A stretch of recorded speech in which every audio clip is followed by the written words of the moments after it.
Hay casas donde el tiempo no avanza, donde los relojes callan y los espejos se ocultan tras velos. En uno de esos hogares, una muerte vino envuelta como un obsequio, pero escondía un secreto demasiado antiguo para quedar en silencio. ¿Desde dónde estás escuchando esta historia? ¿Qué hora es allá donde estás ahora? Déjamelo saber en los comentarios. Afina el oído y prepara el alma. Algunas verdades no se revelan. Se deslizan como la nieve entre las grietas del pasado. El 26 de diciembre suele llegar con un silencio distinto, no tanto el de la calma, sino el de lo que permanece después del bullicio. Aquel año, Londres despertó envuelta en una bruma espesa que parecía flotar no solo en el aire, sino también en los pensamientos. En Baker Street, el reloj apenas marcaba las 11 y el carbón ardía con resignación en la chimenea, proyectando sombras alargadas sobre las cortinas. Holmes estaba sentado junto al hogar, con la cabeza ligeramente inclinada hacia adelante, los dedos entrelazados y la mirada clavada en un punto invisible más allá del fuego. Entre sus manos sostenía una carta, arrugada por las esquinas, impregnada de un perfume sutil pero persistente, algo entre lavanda y papel antiguo. El sobre, ya abierto, yacía a un lado, como si hubiera agotado su función en el acto de ser entregado. Yo le observaba desde mi sillón habitual, mientras el tic-tac de nuestro único reloj en marcha acompasaba la quietud. No se había pronunciado en más de 20 minutos. La postura de Holmes, su respiración apenas perceptible, me decía que su mente se hallaba en un laberinto del que aún no deseaba salir. ¿Una misiva navideña no entregada a tiempo? Me atreví a preguntar al fin. Holmes no giró el rostro, pero sus ojos se afilaron levemente. Las cartas que llegan tarde, Watson, a menudo revelan más de lo que pretendían. Esta, en particular, tiene el inconfundible hedor de la urgencia disfrazada de cortesía. Volvió a hundirse en su silencio. Yo comprendí entonces que, en efecto, el Boxing Day no solo era ocasión para desempolvar cajas y dar limosna. También era el día en que ciertos secretos, los que no cabían bajo ningún lazo, comenzaban a abrirse por sí solos. Un golpeteo en la puerta, seco y contenido, interrumpió el rumor del carbón y las disquisiciones de Holmes. La señora Hudson anunció, en voz más baja de lo habitual, que una dama solicitaba vernos. Aquel detalle, unido al temblor perceptible en su acento escocés, bastó para que Holmes alzara una ceja. Instantes después, la joven entró. Vestía un abrigo gris claro, demasiado fino para el rigor del día, y un sombrero ladeado que dejaba asomar un rostro pálido, marcado por el frío y algo más difícil de definir, una mezcla de consternación y temor contenido. Sostenía un pequeño bolso con ambas manos, como si fuera lo único que aún le daba firmeza. «Señores», dijo tras hacer una inclinación rígida, «me llamo Agatha Bellwether. Trabajo como institutriz en la residencia de Lady Maud Fanshawe, en Kensington. Esta misma mañana, la he hallado muerta en su estudio». Noté que Holmes no se movió. Sus ojos, sin embargo, comenzaron a recorrerla con aquella meticulosidad silenciosa que tanto perturbaba a quien no estaba acostumbrado a su presencia. «¿Ha contactado ya con la policía?», pregunté. «Sí, llegaron antes del mediodía. El inspector dijo que fue una caída, un accidente. Había una copa rota junto a ella y no había señales de violencia. Pero yo...». Su voz vaciló. «Yo no creo que fuera un accidente. Había algo en su postura, en su rostro, y junto a ella había una caja de regalo, sin abrir. No llevaba tarjeta, y ella jamás dejaba un obsequio sin identificar». Holmes dejó por fin la carta sobre la mesita. Se puso en pie con gesto contenido, como si aquel acto confirmara que había cruzado una línea invisible en su proceso de reflexión. «¿Cómo describiría a Lady Fanshawe?», preguntó con suavidad. «Orgullosa, educada, discreta. No permitía el caos, ni en sus habitaciones, ni en sus emociones, y mucho menos en sus regalos. Por eso, la joven respiró hondo. Por eso vine, porque algo no encaja, y porque me pareció que ustedes, quizás, podrían ver lo que los otros no han querido mirar. La vela más cercana crepitó suavemente, como si hubiera asentido. Holmes asintió también, aunque sin palabras. Su mirada ya no estaba en la joven, estaba en la caja.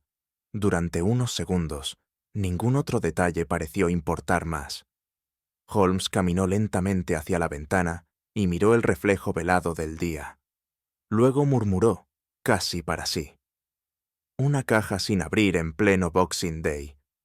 Es como si el crimen supiera cuándo esperar para ser envuelto con apariencia de tradición. Yo observé a la señorita Bellwether, que seguía en pie, firme a pesar del temblor en sus dedos. ¿La caja aún sigue en la casa?, inquirí.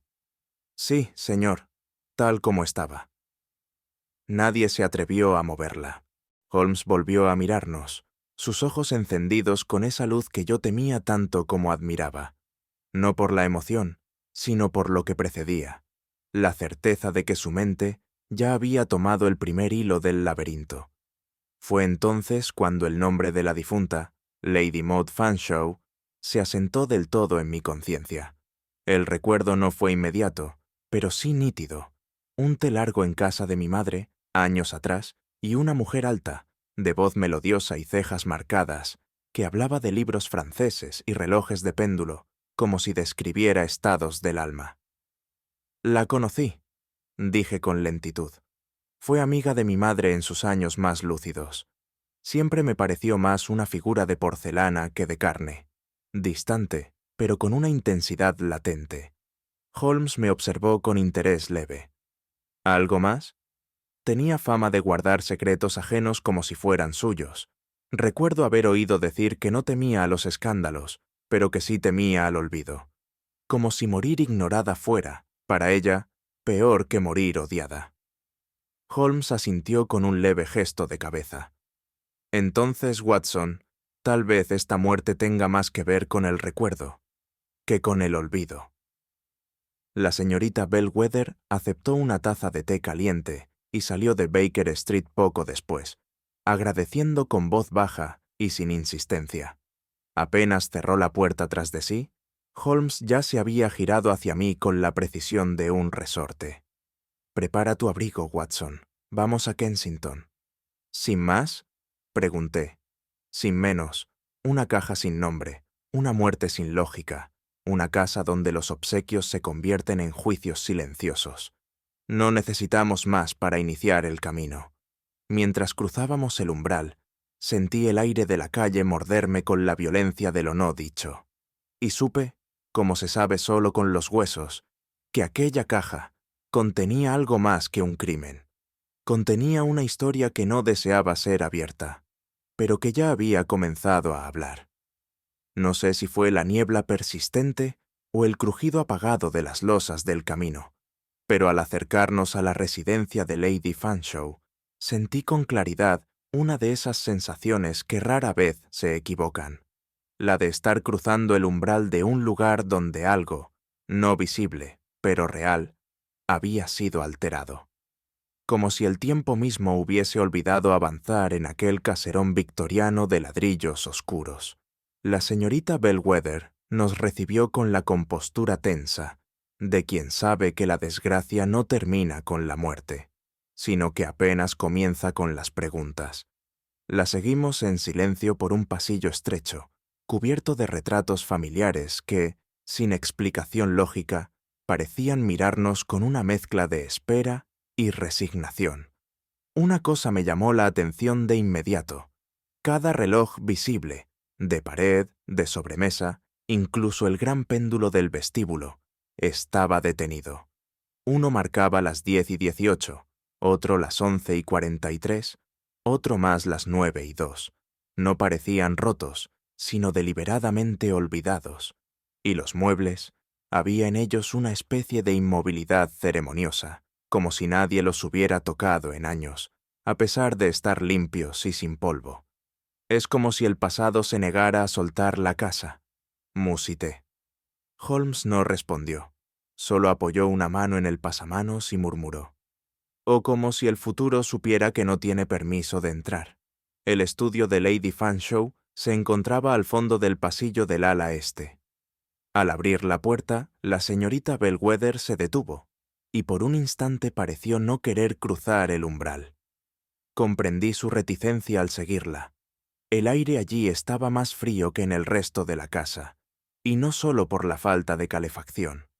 El sillón donde fue hallado el cuerpo aún estaba en su lugar, con una manta cuidadosamente doblada en el brazo derecho. En el suelo, a la izquierda, yacía una copa de cristal rota en 3 partes, con una mancha oscura en la alfombra, que había sido apenas cubierta por una toalla húmeda. Junto al sillón, sobre una mesita baja, descansaba la caja. La caja, cuadrada, de tamaño mediano, envuelta en un papel marfil ligeramente perlado y atada con una cinta gris.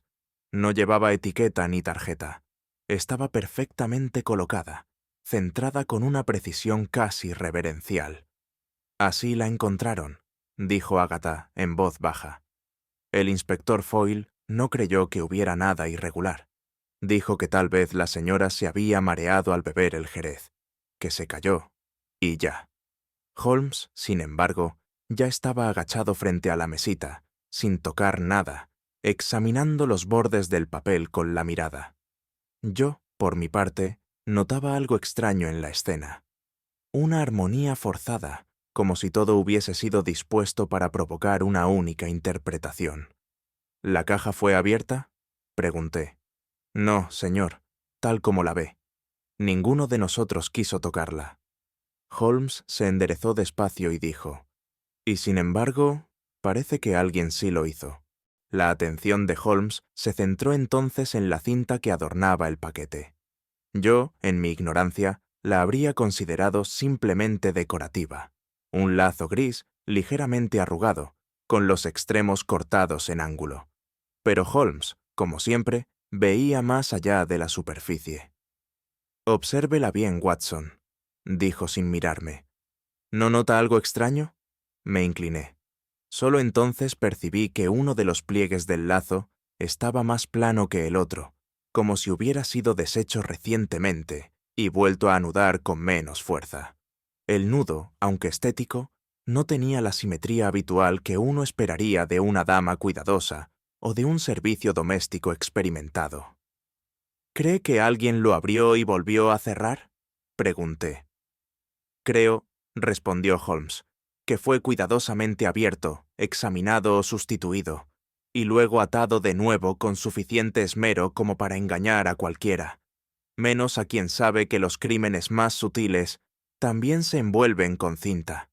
No pude evitar notar que Agatha se estremecía ligeramente, no de miedo, sino de comprensión. Sabía, o empezaba a saber, que aquella muerte no estaba sola. Holmes pidió guantes de lino, y con una delicadeza digna de un cirujano, deslizó un alfiler por debajo de la cinta hasta separar el lazo del papel. Luego lo sostuvo contra la luz que entraba desde la ventana del fondo. Fue entonces cuando lo vimos. Una minúscula mancha oscura, de apenas unos milímetros, en la parte interior del nudo. No era sangre, ni tinta, ni jerez. Holmes olió el fragmento sin tocarlo con la piel. Ácido pícrico, diría yo, aunque en una cantidad minúscula. ¿Un compuesto explosivo?, pregunté sorprendido. No necesariamente. También se utiliza, en ciertas diluciones, como base de soluciones tóxicas por absorción cutánea. Y lo más curioso, Watson, no es su presencia, sino el hecho de que esté aquí, donde nadie debería haber puesto nada, ni siquiera un error. Guardó el lazo en un sobre que sacó del interior de su abrigo. El silencio en el estudio era ahora aún más denso. Parecía que la propia caja respiraba con cierta inquietud. Es probable que el contenido haya sido manipulado, y si lo fue, tal vez no era solo un regalo, tal vez era una sentencia. Holmes pidió entonces ver el inventario de obsequios navideños que Lady Fanshawe recibía tradicionalmente. La señorita Bellwether, diligente incluso en su angustia, trajo un cuaderno de tapas negras que había sido usado durante los últimos años para anotar entradas y entregas. Revisándolo, Holmes murmuró en voz baja: «Curioso, no hay mención alguna de un paquete sin remitente. Todo lo demás tiene nombre, fecha, incluso notas de agradecimiento». Pasó los dedos por una línea tachada con tinta negra. No se leía el nombre, pero sí quedaba visible el rastro de una H mayúscula al inicio. ¿Quién tenía acceso a esta libreta? Solo Lady Fanshawe y yo, señor. Entonces la pregunta, señorita Bellwether, no es qué contenía la caja, sino quién sabía lo que debía contener antes de que alguien decidiera cambiarlo. Cuando nos retiramos del estudio, la casa parecía aún más silenciosa. En el salón aguardaban los 3 únicos habitantes restantes de la mansión tras el fallecimiento. La señorita Agatha, naturalmente, aún afectada por los hechos, un joven delgado y de rostro cetrino que se presentó como Julian Fanshawe, sobrino de la difunta, y la señora Sturbridge, el ama de llaves, una figura adusta con el rostro marcado por las décadas y una voz que parecía salir de los muebles mismos. Holmes los estudió sin juicio inmediato. Julian evitaba el contacto visual.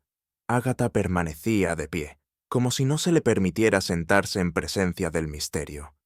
La señora Sturbridge, en cambio, lo miraba con una frialdad distante, como si supiera que la verdad ya estaba dentro de la casa, solo esperando a que alguien la llamara por su nombre. «El testamento aún no ha sido leído», anunció la señora. «El notario vendrá mañana, pero todos esperamos algo, incluso aquellos que no lo admitirán». Holmes se volvió hacia mí y, sin levantar la voz, pronunció: «El juego ha comenzado, Watson, y esta vez se juega con piezas que no están en el tablero». Mientras Holmes solicitaba en voz baja un plano de la distribución de la casa, me permití vagar por los corredores de la planta baja, siguiendo una intuición más emocional que racional. Algo en aquella casa me inquietaba, y no era solo la muerte reciente. Era una atmósfera suspendida, como si el duelo no fuera reciente, sino crónico. Las habitaciones estaban en penumbra, y en cada una de ellas encontré un gesto común: los espejos cubiertos con gasas oscuras o con sábanas grises, como si el reflejo mismo hubiese sido proscrito. Recuerdo con nitidez una habitación de costura donde el espejo del tocador estaba velado con un velo negro cosido por los bordes. La elección no podía ser casual. También los relojes estaban detenidos. Uno marcaba las 6:12, otro las 4:29. Ninguno funcionaba.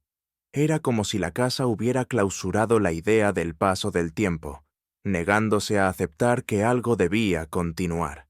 Y sin embargo, el polvo era inexistente, las alfombras aspiradas, los jarrones con flores frescas. No era abandono, era una suspensión deliberada. Me sentí por un momento como si caminara dentro de la memoria de alguien más. Cada puerta, cada marco, parecía contener una historia que no deseaba ser contada. El eco de mis pasos no rebotaba con fuerza, se absorbía, como si los muros supieran demasiado. Volví con Holmes con el peso silencioso de esas habitaciones aún vibrando en mi pecho. Fue en la biblioteca donde encontré a la señora Sturbridge ordenando discretamente unos papeles bajo la atenta mirada de Holmes. No sé si fue mi expresión o quizás la forma en que mis ojos aún cargaban el eco de los espejos cubiertos, pero la mujer se detuvo un instante y dijo, como si fuera un comentario doméstico: «Desde que el joven señor falleció, la señora no volvió a recibir visitas». Me volví hacia ella, midiendo mis palabras. «¿Cuánto tiempo ha pasado desde esa pérdida?»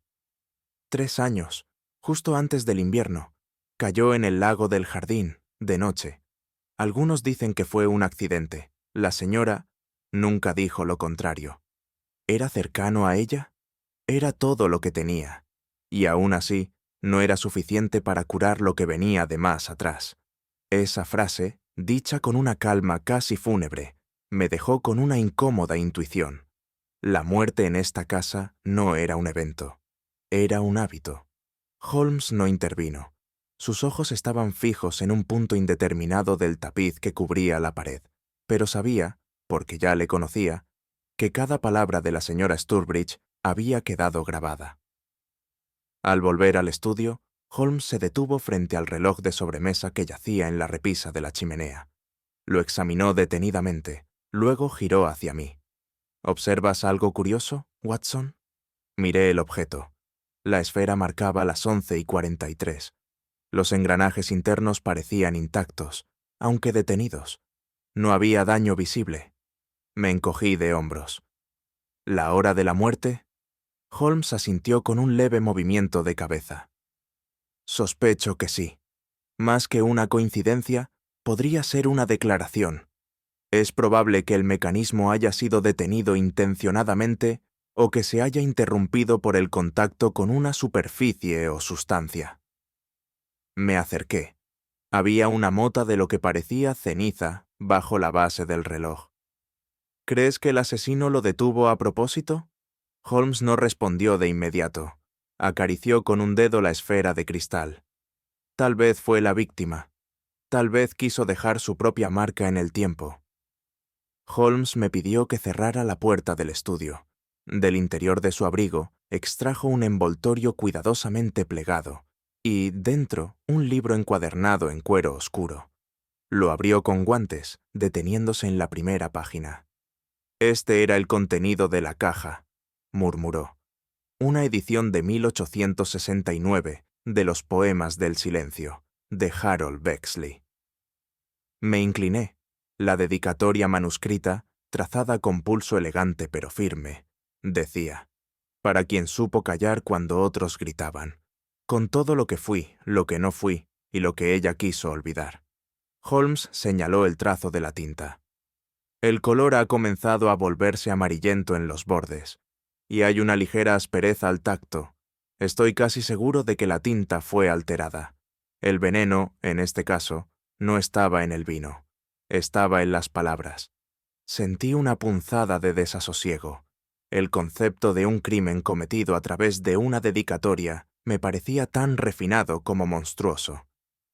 ¿Y si solo fue un mensaje simbólico? Holmes cerró el libro. Los símbolos matan, Watson. Basta con que la piel los reciba con la emoción adecuada. Fue entonces cuando la señorita Bellwether entró con paso apurado y nos entregó un sobre desgastado. Holmes lo tomó sin ceremonia, lo abrió y extrajo una hoja escrita con tinta azulada. «Es una carta», explicó ella. «Lady Fanshawe me pidió que la guardara y la entregara solo si algo le ocurría. Está dirigida a un tal Harold Bexley». Vi como, por un instante apenas perceptible, el rostro de Holmes se endureció. No fue sorpresa, sino reconocimiento. Pasó los ojos por las primeras líneas y luego la dobló sin pronunciar palabra. ¿Conocías ese nombre?, pregunté con voz baja. Lo conozco, Watson, o al menos conozco la huella que dejó en la historia de esta casa.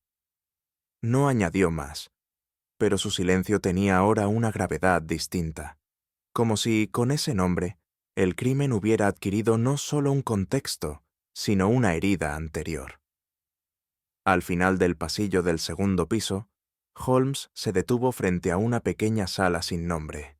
Dentro, un solo cuadro colgaba sobre un piano cerrado. Era un retrato al óleo, de técnica contenida, donde aparecía un joven de cabello oscuro y expresión contenida. «El hijo», susurré. «El que cayó en el lago». Holmes no respondió. Se acercó lentamente al retrato. La expresión del joven no era ni alegre ni severa. Era expectante, como si estuviera a punto de decir algo, pero hubiese sido interrumpido por la eternidad. «¿Lo ves, Watson?», dijo Holmes. «No sonríe. Espera». Me estremecí, no por el retrato, sino por la certeza de que esa espera, la del cuadro, la de la casa, la de la madre, aún no había terminado. La voz de Julian resonaba con un timbre sereno, casi meditativo, mientras leía en voz alta desde un cuaderno de tapas de cuero. Había reunido a todos en el salón, por iniciativa propia, según dijo, para rendir homenaje poético a su difunta tía. Lo hizo con una expresión cuidadosamente cultivada de recogimiento y con una cadencia que sugería ensayo. Los versos hablaban de sombras suaves, de silencios heredados y de nombres que no podían decirse sin traicionar una promesa. No eran malos. De hecho, tenían una musicalidad trabajada e incluso cierta crudeza emocional que podía conmover a un oyente desprevenido. Pero Holmes no era un oyente desprevenido. Desde mi posición, observé cómo su ceja izquierda se alzaba apenas tras la tercera estrofa. Cuando Julian terminó, con una inclinación de cabeza ensayada, Holmes se levantó con una lentitud calculada y le pidió, con voz neutra, que repitiera el cuarto verso.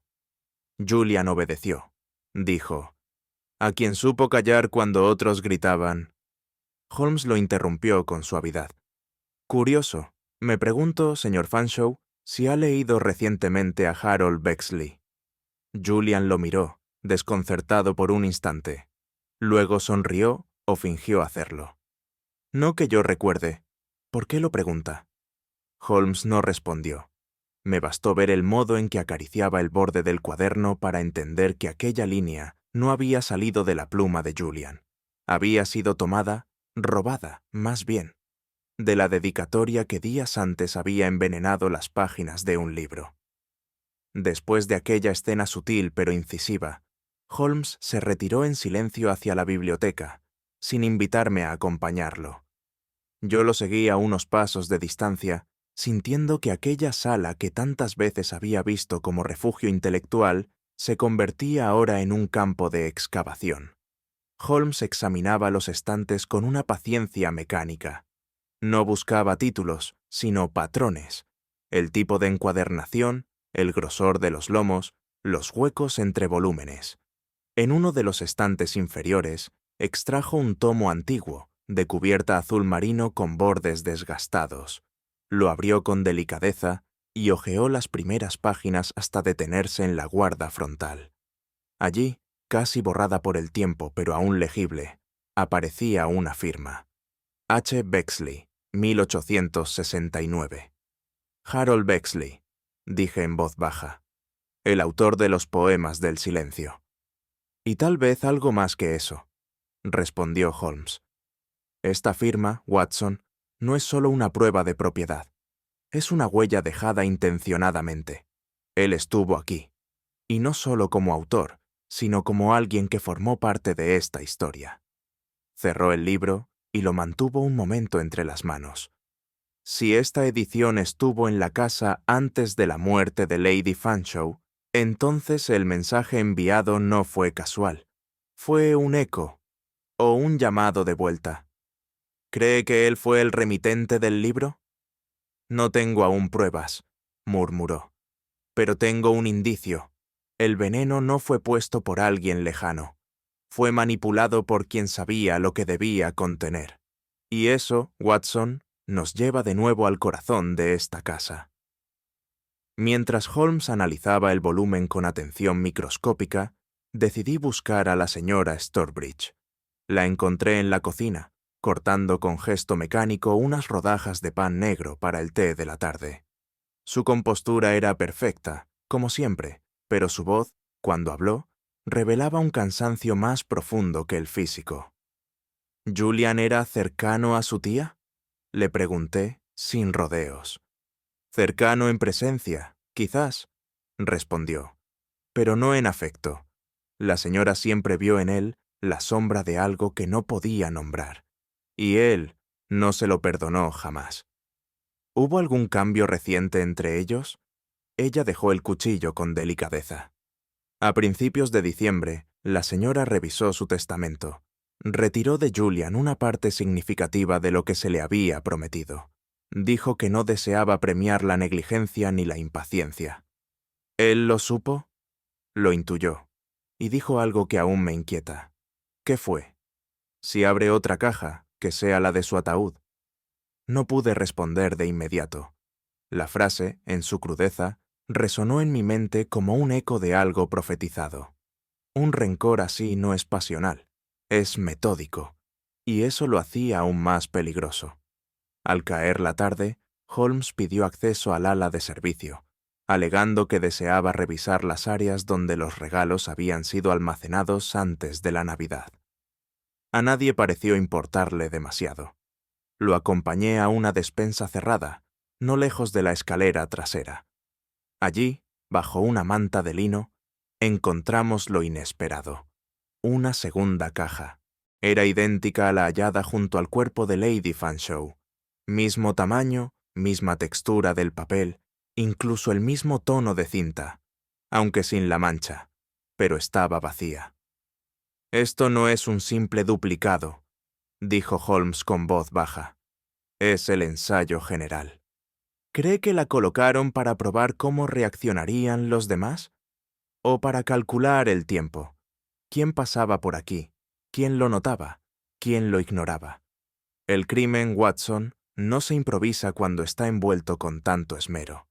Me incliné y vi una leve marca en el fondo, un número escrito a lápiz, como si la caja hubiera sido numerada dentro de un sistema de organización. ¿Qué significa esto? Que quien la preparó no actuaba solo con odio, actuaba con método, y eso es lo más perturbador.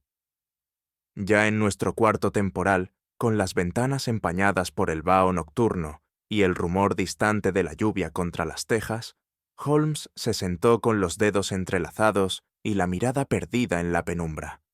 «Watson», dijo sin moverse, «dime qué ves».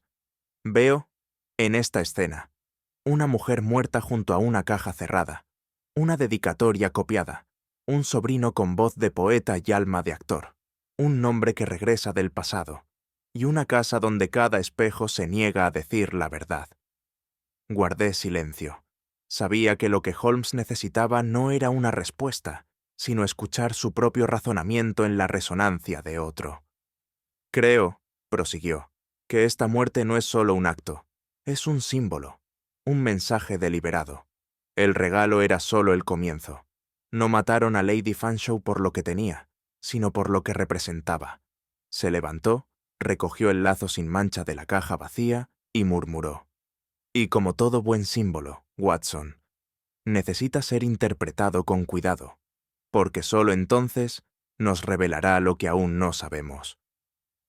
El tren hacia Wandsworth se deslizaba con una lentitud que parecía adecuada al estado mental de Holmes, quien permaneció en silencio durante todo el trayecto, con los párpados entornados y los dedos entrelazados sobre el bastón.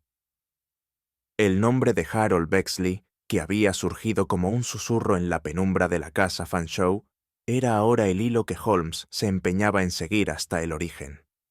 La biblioteca pública donde trabajaba el señor Bexley estaba oculta tras una hilera de robles torcidos y una verja que chirriaba como si no hubiese sido abierta en años.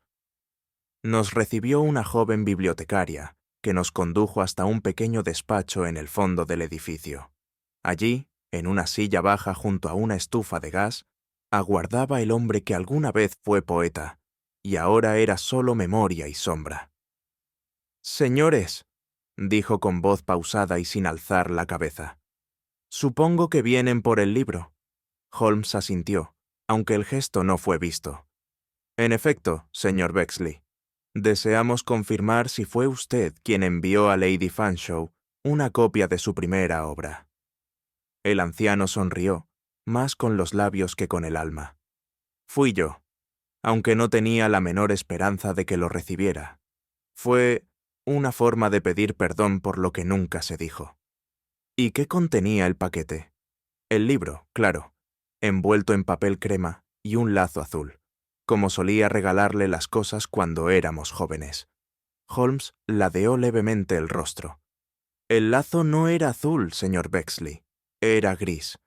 El anciano frunció el ceño y por un instante pareció buscar en la oscuridad algo que no estaba allí. «Eso no es posible. El lazo azul era mi sello personal. Jamás habría usado otro color». «¿Y veneno?», preguntó Holmes con tono neutro. El anciano se estremeció como si la palabra le hubiera tocado la médula. ¿Veneno? Jamás. Yo jamás habría hecho daño a Maud, ni siquiera cuando ella me apartó, y mucho menos después. Durante unos segundos, nadie habló. Entonces, con un susurro apenas audible, el anciano agregó: aunque siempre temió que alguien lo hiciera, incluso a su propio hijo. Tras la visita a Bexley, Holmes se mostró menos sereno de lo habitual.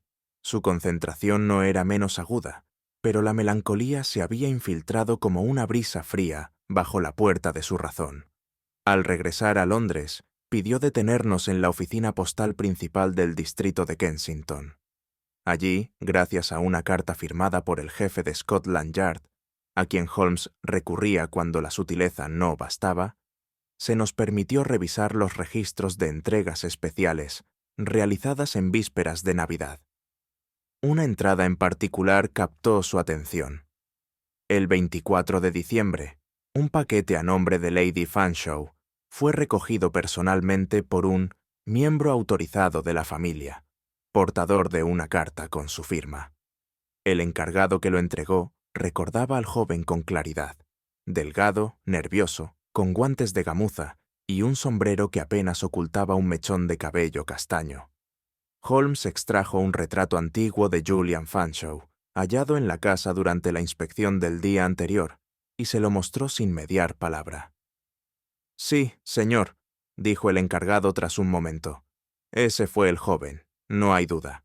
Holmes le agradeció con un apretón de manos. De regreso al carruaje, me miró con expresión opaca. Julian interceptó el paquete original, sustituyó el contenido, alteró el mensaje. ¿Y el lazo gris? Una elección deliberada, no solo porque no era azul, sino porque es el color de lo ambiguo, lo que ni acusa ni absuelve. El lazo era una máscara, Watson, y ahora empieza a desatarse. Ya en Baker Street, mientras Holmes organizaba sus apuntes sobre el caso, no pude evitar regresar mentalmente a la segunda caja que habíamos encontrado en la despensa del ala de servicio. Vacía, idéntica a la otra, y sin embargo, cargada de una presencia silenciosa. Me atreví entonces a proponer una hipótesis. ¿Y si la caja fue usada como una prueba, un ensayo antes del crimen real? Holmes me miró con una chispa de satisfacción contenida. No era elogio, sino reconocimiento. Justamente eso creo. La caja vacía fue introducida días antes, para observar, no a la víctima, sino al entorno. Cómo se comportaban los criados, dónde se dejaban los paquetes, cuánto tiempo transcurría antes de ser abiertos. Cada gesto fue estudiado. Entonces no fue una improvisación. No, Watson. Fue una coreografía, una puesta en escena cuidadosamente ensayada. Me estremecí. Había en todo ello una teatralidad que me resultaba profundamente inquietante. ¿Y por qué usar un libro como arma? Porque es el objeto más íntimo que puede existir entre dos almas que se conocieron a través de la palabra. Y porque la víctima debía recibir algo que creyera real, para que el veneno actuara en silencio, sin alarma, sin temor. Se inclinó y tocó el papel de la caja vacía. Esta caja, dijo con gravedad, no contenía un regalo, contenía un prólogo. Holmes pidió reunir a todos en el salón principal, la señorita Bellwether, la señora Sturbridge y Julian, que llegó con aire desdeñoso y una ligera mueca de fastidio. «He escuchado que han estado bastante activos estos días», comentó el joven, tomando asiento. «¿No teme, señor Holmes, agotar el misterio antes de que lo resuelva?» Holmes no respondió de inmediato. Caminó hacia la mesa central y colocó, con precisión casi ceremonial, 3 objetos: el libro con la dedicatoria alterada, el lazo gris con la mancha de ácido y una copa vacía de jerez. «Señor Fanshawe», dijo al fin, «permítame contarle una historia». Narró entonces los hechos con voz pausada. Un paquete enviado con la intención de reconciliación, interceptado por alguien que conocía el lenguaje íntimo de la víctima, sustituido por otro objeto que imitaba lo auténtico, envenenado en su dedicatoria y envuelto con una cinta simbólica. Añadió la manipulación de la copa, destinada a desviar las sospechas hacia una caída accidental. Finalmente, la recuperación de una segunda caja, escondida como ensayo de la escena. Julian permaneció en silencio. Su expresión había cambiado, menos altiva, más atenta, pero no asustada. «Todo eso suena admirablemente bien», replicó. «¿Pero tiene usted una prueba?» Holmes se aproximó un paso. «No aún, pero tengo algo mejor. Tengo el hilo. Y cuando uno tira del hilo adecuado, el telón acaba por caer». Ya en privado, mientras la lluvia comenzaba a tamborilear en los cristales del piso superior, Holmes me mostró la dedicatoria original de Harold Bexley, obtenida del libro firmado que aún conservaba en su archivo personal. Junto a ella, colocó la copia encontrada en el ejemplar que mató a Lady Fanshawe. «Mira esta frase», señaló, «para quien supo callar cuando otros gritaban». Asentí. «Ahora compara con esta otra», continuó, «para quien supo callar cuando todos escuchaban». La diferencia era mínima, pero el peso era abismal. Solo alguien íntimamente vinculado al mensaje original habría sabido cómo alterarlo con tanta precisión. Julian no escribió esto, lo imitó, y al hacerlo, reveló que había leído antes la dedicatoria. Holmes cerró ambos libros y pronunció con voz seca: «El crimen no está en lo que dijo, sino en lo que no sabía cómo decir». La mañana siguiente amaneció con una niebla más espesa que la del Boxing Day. Parecía que la casa misma respiraba con dificultad, como si supiera que ese día no llegaría un mensajero, ni un obsequio, sino algo más definitivo: la verdad escrita en papel sellado. Todos los habitantes fueron convocados al salón principal. El mobiliario, cubierto hasta entonces con discretas fundas grises, había sido retirado, y el aire olía a cera de velas y a papel viejo. El notario, un hombre flaco de rostro anguloso y voz sin matices, abrió la carpeta de cuero oscuro con un temblor apenas perceptible. Holmes permanecía de pie, junto a la ventana. Observaba a los presentes como si midiera no sus reacciones futuras, sino las huellas de sus decisiones pasadas. Me pareció que su atención se detenía con especial insistencia en el rostro de Julian, que permanecía algo apartado, con una sonrisa contenida que no alcanzaba los ojos.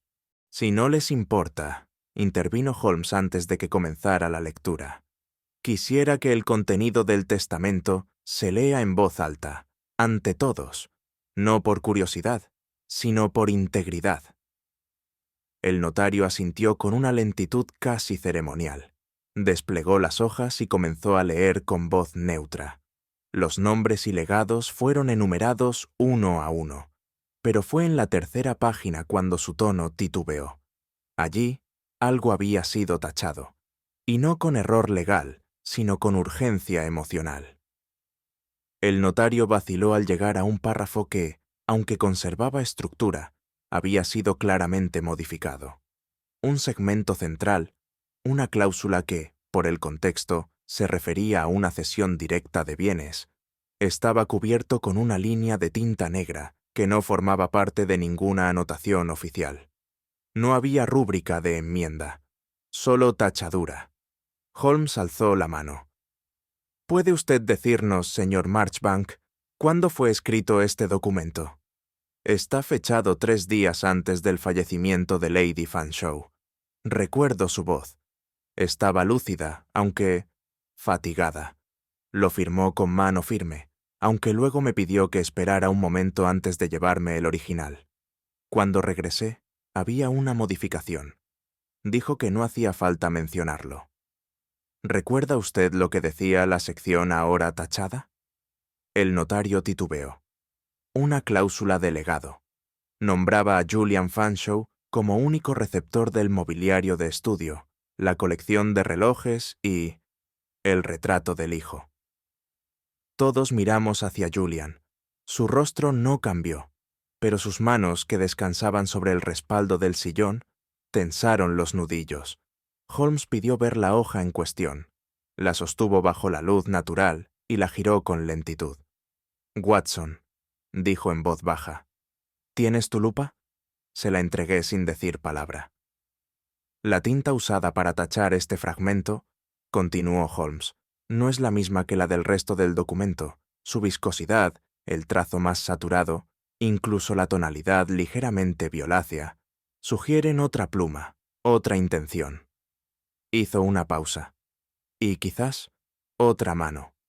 Holmes extendió el testamento sobre la mesa y lo comparó con otra hoja, una carta escrita por Lady Fanshawe semanas antes, también en tinta azul. Luego colocó al lado un fragmento de la dedicatoria envenenada, escaneado días atrás con ayuda de un calco de precisión.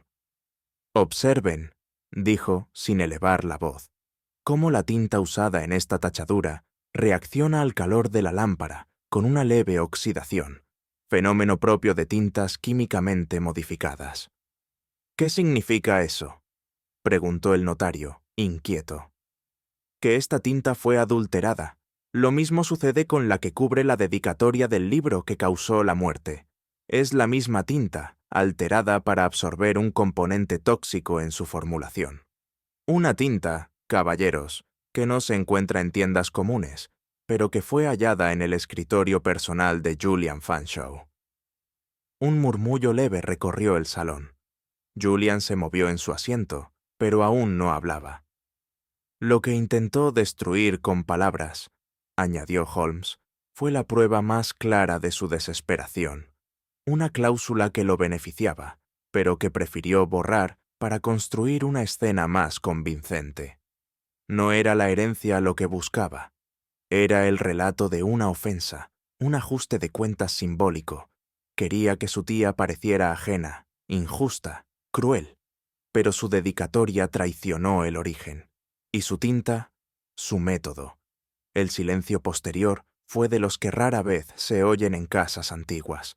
No era un silencio de relojes detenidos ni de salones vacíos, sino el que sucede cuando la verdad cae con más peso que un grito. Julian se levantó lentamente. Ya no fingía altivez. Había algo desgarrado en su compostura. No derrotado, sino desenmascarado.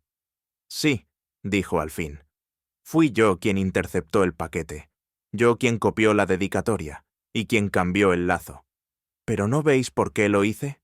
Se giró hacia Agatha, que lo miraba sin lágrimas. «Toda mi vida me sentí prestado, como si solo existiera porque alguien no dijo la verdad a tiempo. Mi madre, mi apellido, todo eran envoltorios. Yo solo quería que ella lo abriera al fin, que aceptara lo que siempre negó». Holmes lo observaba en silencio. «No pretendía matarla», añadió Julian. «Solo quería que temiera, que recordara. Pero, cuando la vi tocar el libro y no temblar, supe que no habría justicia sin herida». Hubo un largo silencio. «Julian», susurró Agatha. «Ella lo sabía. Sabía que tú no eras hijo de su esposo. Lo supo siempre. Por eso te dejó el retrato. El único objeto que no mencionó nunca fue el que pensaba darte en silencio». Julian cerró los ojos, y por primera vez no parecía un poeta frustrado, sino un hijo sin madre, una voz sin eco. He pensado con frecuencia en aquella caja, en su papel perlado, su cinta gris sin remitente, su peso engañosamente leve. Era una caja que no gritaba, que no brillaba. Una caja cerrada con un silencio más elocuente que cualquier confesión. Y sin embargo, fue allí donde comenzó todo. En el transcurso de nuestras investigaciones, vi cómo se abrían documentos, se leían versos, se rastreaban tintas, se recuperaban palabras olvidadas. Pero esa caja en sí misma, jamás se abrió ante nosotros. Lo hizo solo para ella, para Lady Fanshawe, en el último momento de su conciencia. Lo que encontró dentro fue la forma más perversa de reconciliación, una memoria transformada en amenaza. El crimen no fue un acto de furia ni de codicia, sino una coreografía sombría en torno a un amor mal entendido. Julian no mató por lo que le faltaba, sino por lo que nunca pudo tocar, el afecto callado de una madre que prefirió el control al tosta a la ternura. Y Lady Fanshawe murió no por lo que recibió, sino por lo que no se atrevió a devolver. A veces pienso que la caja, en su mutismo deliberado, fue el espejo de esa relación, cerrada, delicada, aparente. Pero contenía veneno, no solo químico, sino emocional, y como ocurre con todo lo que nunca se dice a tiempo, terminó pudriéndose dentro. Días después del desenlace, encontré a Holmes en su estudio, reclinado en su sillón, con la mirada fija en un pequeño sobrelacrado que descansaba sobre su escritorio. No lo abrió mientras yo estuve allí, pero supe, sin necesidad de palabras, lo que contenía. La dedicatoria original de Harold Bexley y el lazo azul, cuidadosamente recuperados de los archivos del caso. «No los destruirás», le dije, más como afirmación que como pregunta. Holmes apenas giró la cabeza. Luego tomó el sobre entre sus dedos, lo sostuvo a contraluz unos segundos y dijo, con voz baja: «No se debe destruir lo que aún puede recordarnos algo que otros intentaron olvidar». Guardó el sobre en un cajón, sin más explicación, pero su gesto me dejó pensativo durante días. No era propio de él conservar objetos asociados al dolor, y mucho menos cuando el crimen ya había sido resuelto.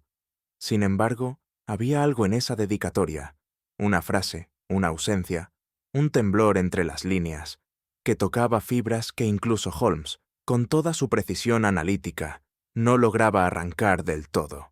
Quizás por eso lo guardó, porque, como él mismo me dijo una vez, algunos crímenes no nacen del odio, sino del deseo desesperado de ser recordados antes de que todo se borre.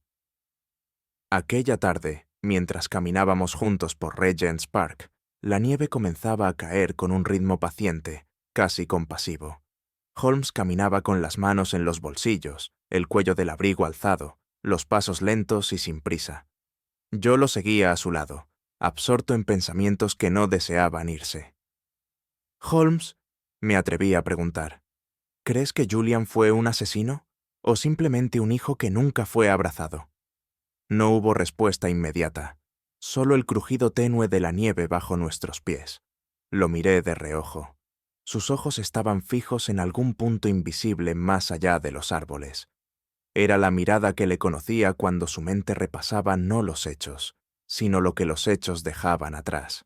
Las emociones turbias, los vacíos no llenados por ninguna lógica. Pero no respondió. Y sin embargo, entendí que esa pregunta no necesitaba respuesta, porque no era un juicio, era una herida. Regresamos a Baker Street, entrada ya la noche. Holmes subió a su habitación sin encender la lámpara. Yo me quedé un rato más junto al fuego, observando cómo las brasas morían con elegancia, como si también ellas guardaran un secreto en su último aliento. Pensé entonces que todo había concluido. La muerte había sido explicada, el culpable revelado, la verdad, al menos en términos legales, establecida. Y sin embargo, algo no había terminado.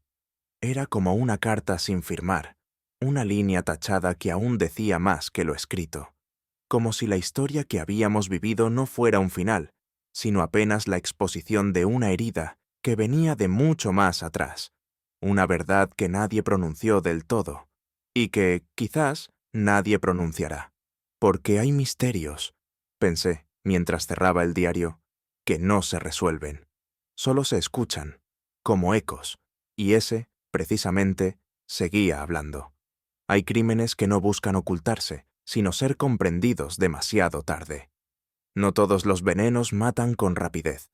Algunos se incuban en el silencio, en la falta de un gesto, en el amor que nunca se nombra. Y cuando finalmente estallan, no dejan sangre, sino huellas en el alma. Lady Fanshawe murió con un secreto entre las manos, Julian con una pregunta sin respuesta, y nosotros con el eco de una dedicatoria que tal vez nunca fue leída como debía. ¿Tú qué crees?